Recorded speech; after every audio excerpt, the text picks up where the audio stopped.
Alam mo ba na may mga salitang Pilipino na mahirap isalin sa Ingles?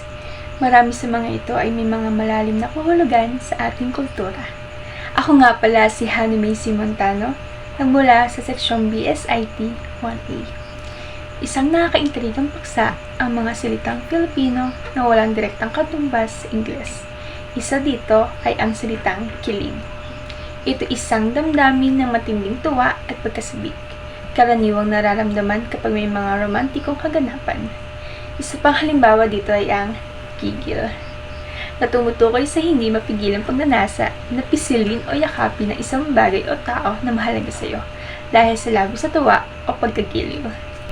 Sumunod naman po ay ang salitang tampo, na tumutukoy sa damdamin na sama ng loob o tampuhan na hindi naman umaabot sa galit.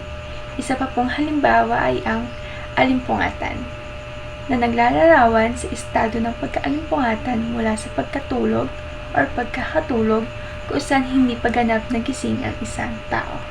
Ang mga salitang ito ay hindi lang nagpapakita ng yaman ng ating wika, kundi pati na rin ang mga natatanging aspekto ng ating pagkatao at pamumuhay bilang mga Pilipino. Salamat sa pakikinig!